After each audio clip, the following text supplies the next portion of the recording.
أعوذ بالله من الشيطان الرجيم بسم الله الرحمن الرحيم. Fermez la porte, بارك الله فيك. أعوذ بالله من الشيطان الرجيم بسم الله الرحمن الرحيم وصلى الله وسلم وبارك على حبيبنا محمد وعلى آله وأصحابه أجمعين. أما بعد فإن أصدق الكلام كلام الله عز وجل وخير الهدي هدي رسول الله صلى الله عليه وسلم وإن شر الأمور محدثاتها وكل محدثة بدعة وكل بدعة ضلالة وكل ضلالة في النار. فيا رب أجرنا من النار بعفوك وأدخلنا الجنة برحمتك يا عزيز يا غفار. أيها الإخوة الكرام، لازلنا نتكلم عن الوسائل التي نستعين بها لتطهير أنفسنا ولتزكية أنفسنا. فالعقبة الثانية في طريق التوبة هي النفس الأمارة، فلا بد من تزكيتها ولا بد من تربيتها. وأفضل دواء يعينك لتزكية نفسك هو طلب العون من الله عز وجل، فلا بد أن تتضرع بالدعاء الصادق لكي يعينك الله عز وجل على تربية نفسك وعلى تطهيرها وتزكيتها. والدعاء لكي يقبل له شروط. أول شرط لا بد منه لقبول الدعاء هو أكل الحلال، فلا بد للمسلم أن يتحرى الحلال في عيشه، أن يأكل الطيبات من الرزق. الشرط الثاني لا بد للمسلم أن يعلم أوقاتا مباركة يستجيب الله فيها الدعاء. تكلمنا عن الوقت الأول ألا وهو الثلث الآخر من كل ليلة. الوقت الثاني بين الأذان والإقامة. الوقت الثالث عندما يصلي المسلم في صلاة نفل أو في صلاة فرض عندما يكون ساجدا، فأقرب ما يكون العبد من ربه وهو ساجد فأكثر الدعاء.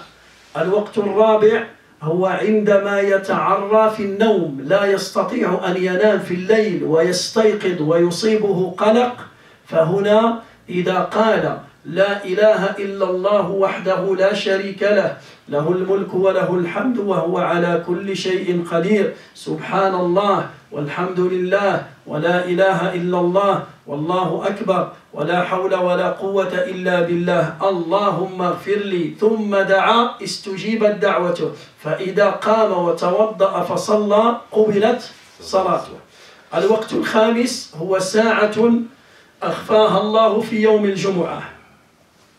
اختلف العلماء في ضبطها، ولكن الصحيح من أقوال العلماء أنها آخر ساعة بعد العصر، آخر ساعة بعد صلاة العصر. بعد ذلك تكلمنا عن موضع آخر.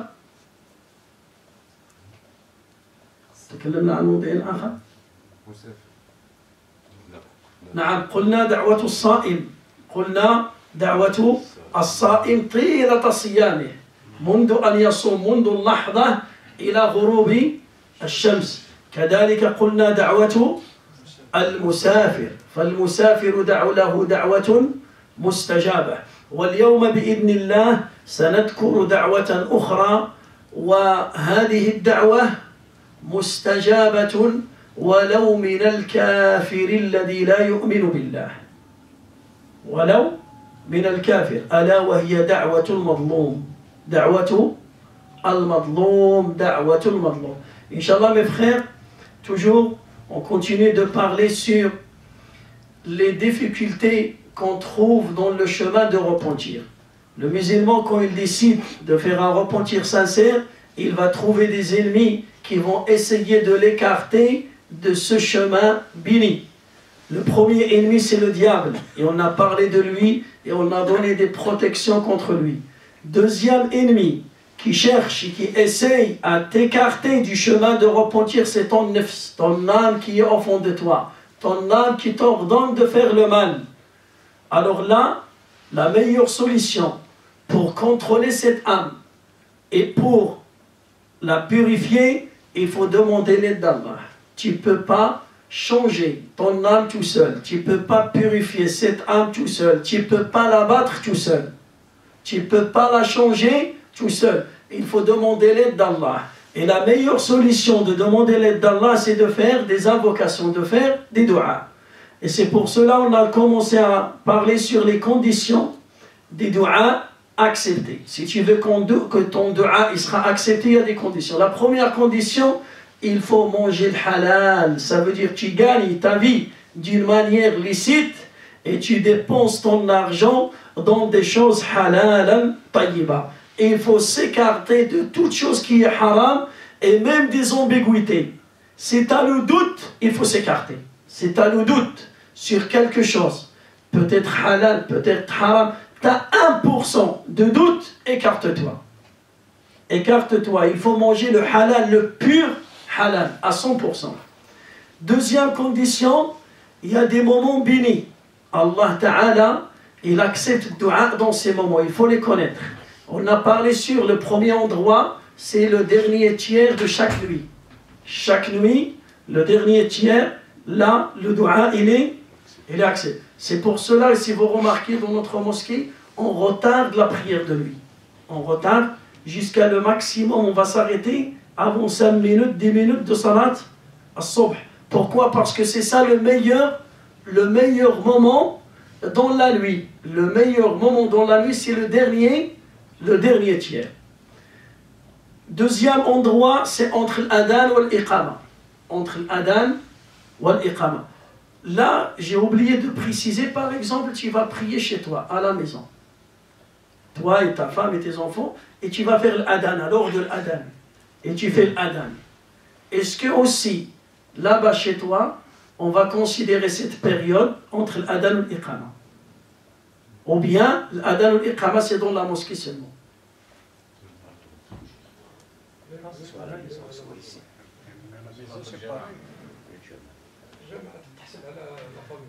Est-ce que vous avez compris? Écoutez, là c'est l'heure de Doha.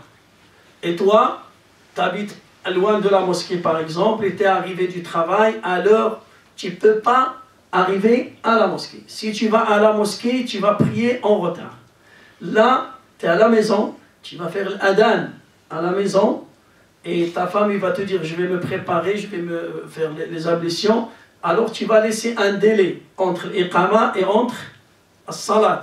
Alors est-ce que dans cette période aussi, ce moment, il est considéré comme un moment béni, qu'Allah accepte dua, ou bien entre l'adhan et l'iqama, ça veut dire, c'est spécialement dans la mosquée? Hein? Même à la maison, c'est pareil, c'est la même chose. Pourquoi? Parce que la question qu'on pose, est-ce qu'on a le droit de faire l'adhan à la maison ou pas? Quand tu es tout seul et l'heure de la prière il arrive, est-ce que tu as le droit de faire l'adhan ou bien tu n'as pas le droit de faire l'adhan? Tu es tout seul dans un endroit et tu peux faire l'adhan, il n'y a personne qui peut t'empêcher de faire l'adhan et c'est l'heure de la prière. Est-ce que tu fais l'adhan et tu fais iqamat salat et tu pries, ou bien tu fais iqamat salat et tu pries sans adhan?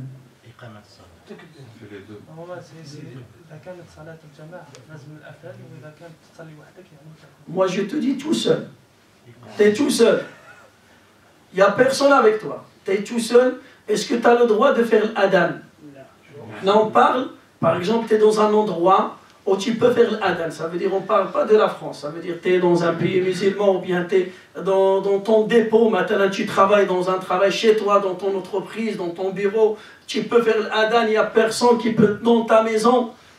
Est-ce que tu fais l'adhan et tu fais iqamat salat et tu pries, ou bien tu fais l'iqama et tu pries seulement? L'iqama seulement, sans adhan. L'adhan, c'est spécialement pour dans les mosquées. Non. Regardez. جاء رجل اسمه أبو سعيد الخدري رضي الله عنه صحابي جليل معروف. أبو سعيد الخدري كان يحب الغنم والبادية. Cet homme-là, Abu Sa'id al-Khudri, c'était un berger de moutons et il aime habiter à la campagne. فذهب إلى رسول الله صلى الله عليه وسلم. Il est parti voir le Nabi صلى الله عليه وسلم. فقال له يا رسول الله إني أحب الغنم والبادية فإذا كنت في غنمي وجاء وقت الصلاة فهل أؤذن Abu Sa'id al-Khudri, cet homme-là, il est parti voir le Nabi sallallahu alayhi wa sallam. Il lui dit, Ya Rasulallah, moi, j'aime bien la campagne et j'aime bien être au milieu de mon troupeau de moutons. Est-ce que, si le temps de la prière arrive, est-ce que je peux faire l'adhan et prier? Ou bien, je ne fais pas l'adhan, je prie sans faire l'adhan.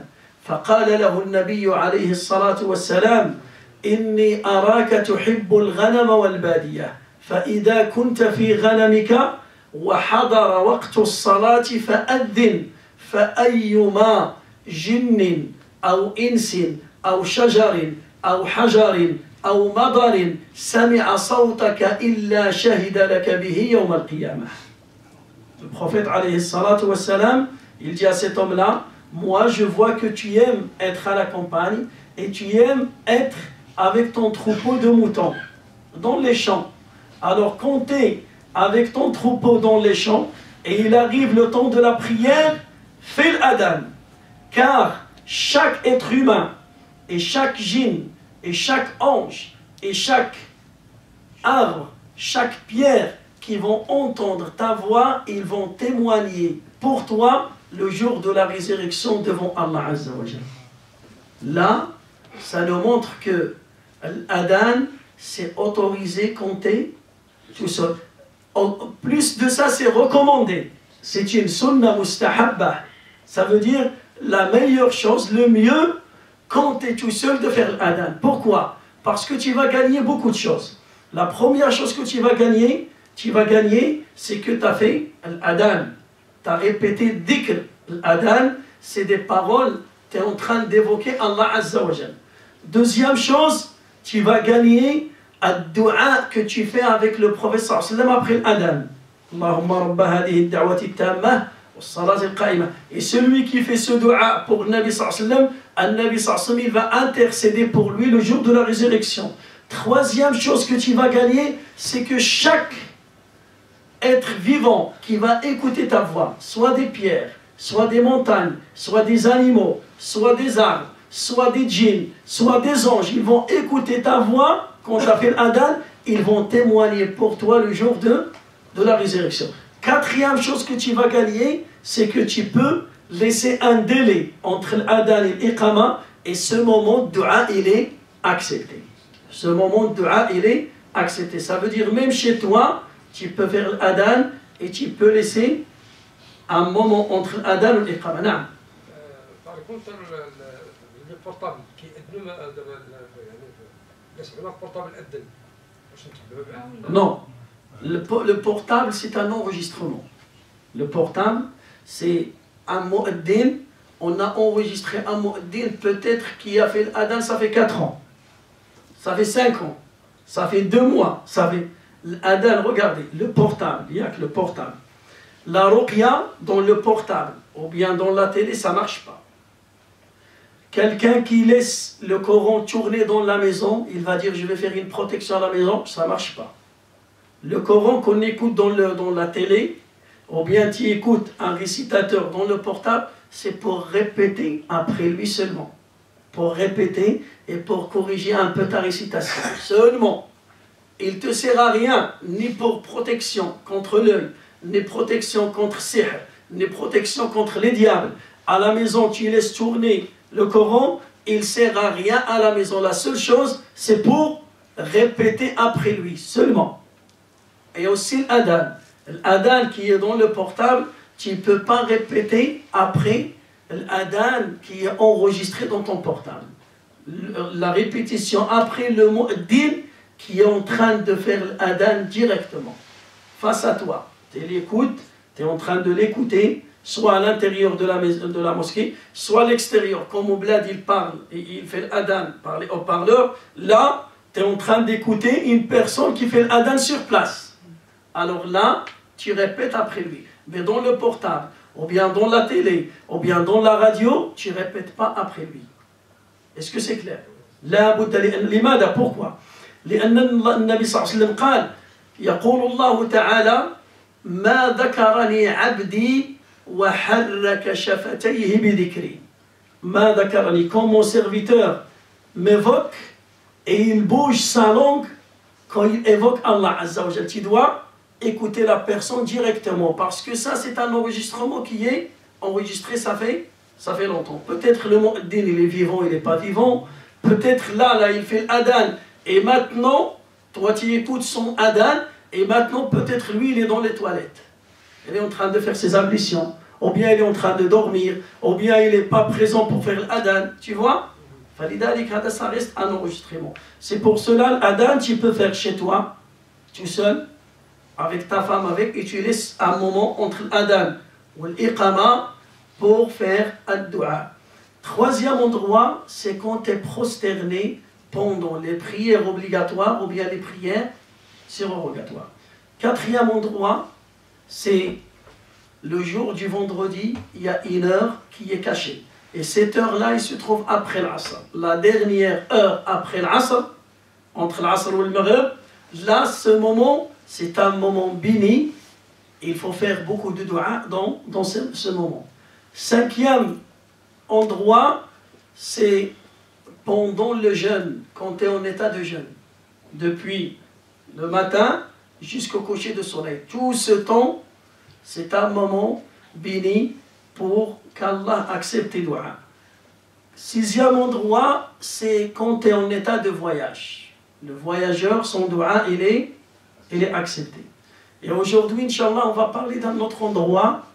Et ça, même si la personne, il n'est pas croyant, il n'est pas musulman, vraiment, il est injuste, il fait tous les péchés. Et s'il fait ce doua, son doua, il sera accepté. Il n'a pas de relation avec Allah. Il a coupé sa relation avec Dieu. Il ne croit pas à Allah. Il ne croit pas à son messager. Il ne croit pas au Coran. C'est un kafir bima'na al-kalima. Wa ma'a dalik, avec tout ça, s'il fait doua, son doua, il sera accepté. À quel moment? Au moment où il subit l'injustice.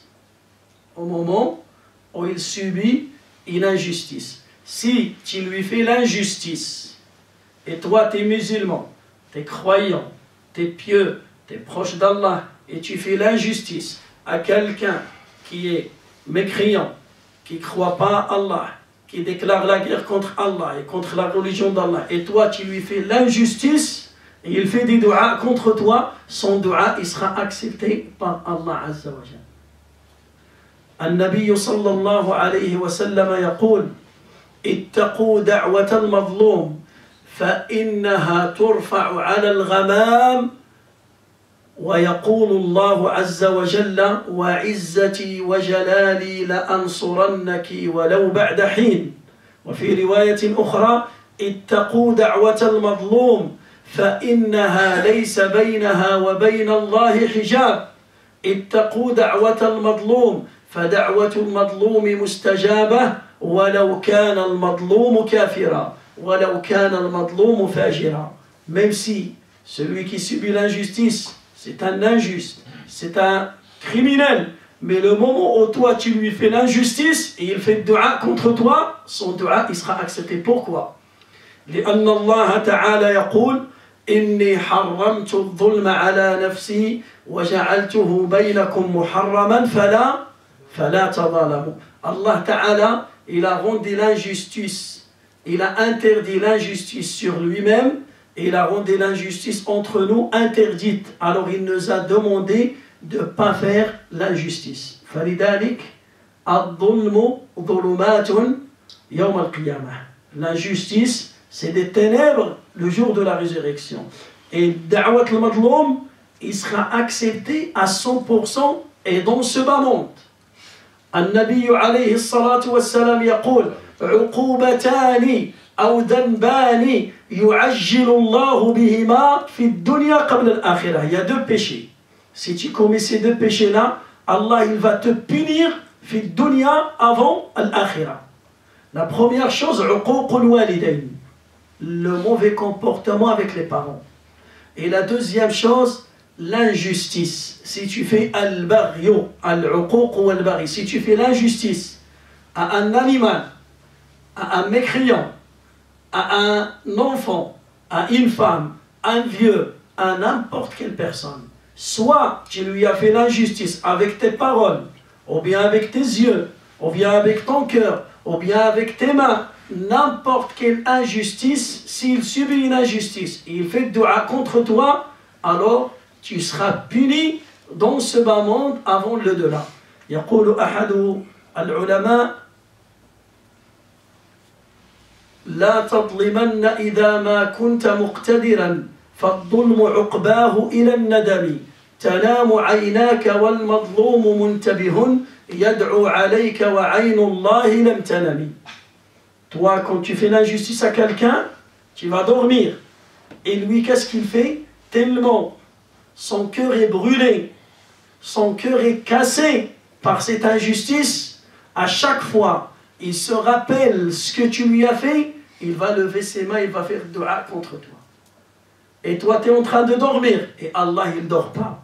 Allah Ta'ala, il ne dort pas. Et il écoute son serviteur qui est en train de le supplier de prendre son droit. Et Allah Ta'ala, il va prendre le droit de son serviteur. Et il va te punir, même si son serviteur, c'est quelqu'un qui a coupé la relation avec lui. Hada adlullah. Allah Ta'ala, il est juste. Il a interdit l'injustice, c'est interdit l'injustice. فلذلك il faut faire attention. أيضا دعاء آخر وهو خطير جدا وهو دعاء الوالدين على أولادهما أو دعاء الوالدين لأولادهما. Il y a deux choses.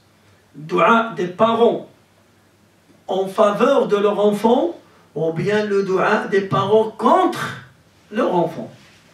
Les parents, soit ils vont faire dua pour les enfants, soit contre leur enfant. Et Inch'Allah, on va s'arrêter là parce que demain, on va bien détailler à quel moment le dua des parents, il sera accepté. Et à quel moment, même si les parents ils font des duas contre toi, leur dua, il ne sera pas accepté. On a besoin d'un grand détail. Et c'est pour cela on va reporter ça à demain. اللهم علمنا ما ينفعنا وانفعنا بما علمتنا وزدنا علما يا رب العالمين وصلى الله وسلم وبارك على حبيبنا محمد والحمد لله رب العالمين.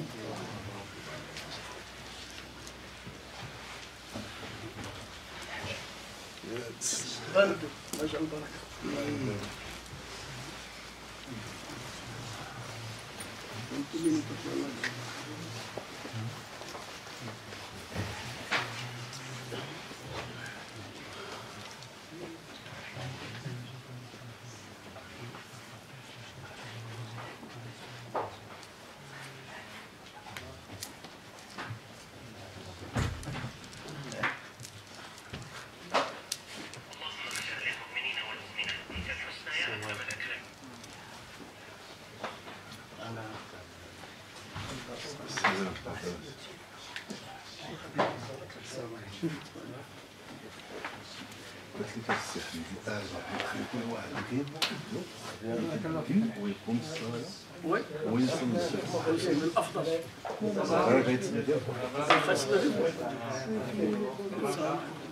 يؤذن يقوم الصلاة ويصلي. هذا راه كاين واحد الحديث نسيت ما قلتوش. إلا ودنت وصلت كل ودنت قمت الصلاة وصلت يصلي خلفك خلق كثير من الملائكة.